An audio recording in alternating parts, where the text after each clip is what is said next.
Assalamualaikum warahmatullahi wabarakatuh. Hello, my name is Eva Fauzia, usually called Eva.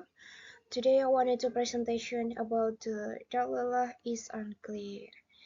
Artinya, saya akan mempresentasikan tentang dalalah yang tidak jelas. Seperti itu, teman-teman. Jadi, dalalah yang tidak jelas itu nanti terdiri dari 4 ya. Untuk yang pertama itu ada kafi. Ya, Kafi itu adalah word whose meaning is evident from the point of view of its indicative meaning.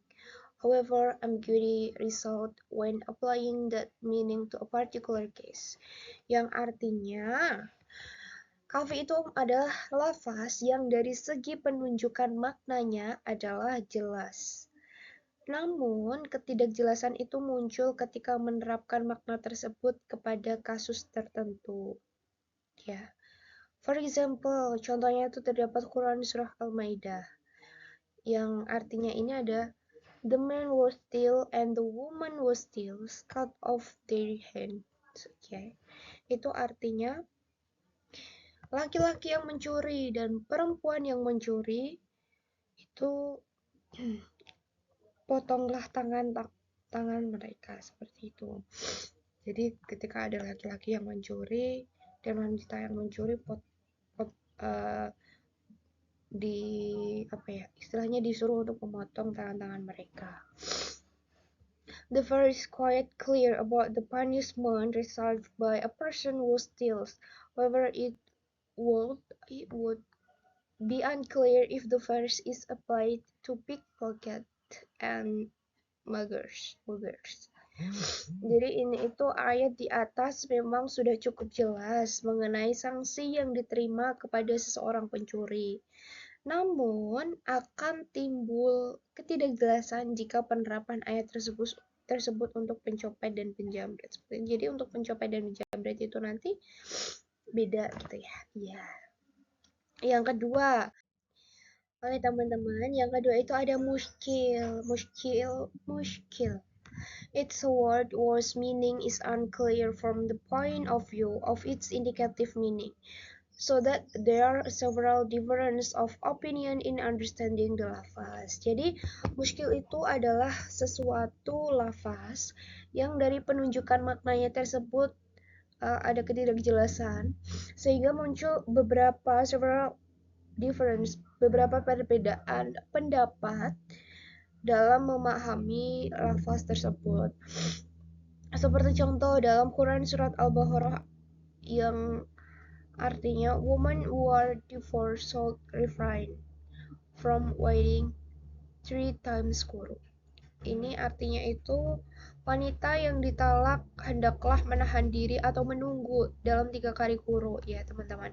Dan ini tuh terjadi beberapa perbedaan pendapat antara Hanafiyah dan Syafi'iyah, antara mazhab Hanafi dan Syafi'i. According to the Hanafi, quru is interpreted as a period of menstruation. Nah, kalau menurut Hanafiyah, quru itu diartikan dengan masa haid. Sedangkan according to the Syafi'iyah, quru is interpreted a period of purity.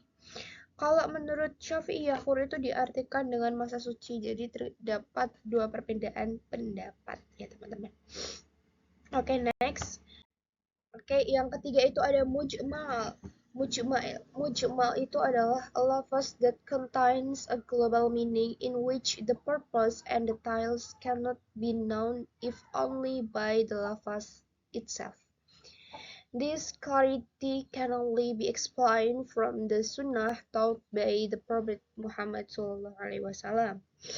Jadi mujmal itu adalah suatu lafaz yang mengandung makna secara global di mana kejelasan maksud dan rinciannya itu tidak dapat diketahui jika hanya dengan lafaz itu sendiri. Jadi kejelasan itu hanya dapat dijelaskan dari sunnah-sunnah yang diajarkan oleh Nabi Muhammad SAW.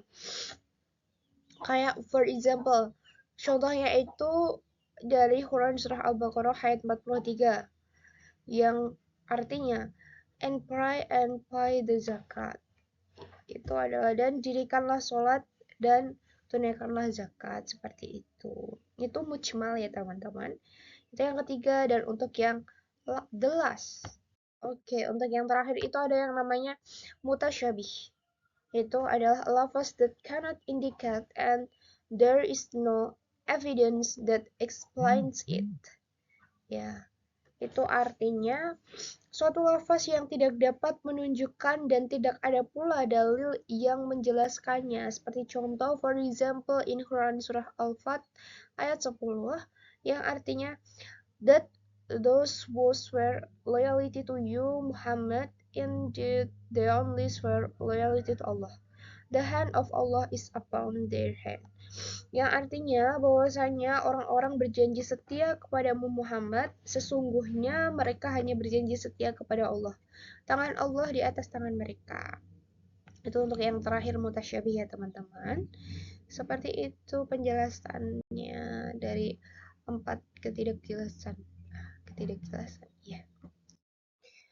Oke teman-teman, saya rasa cukup untuk presentasi kali ini.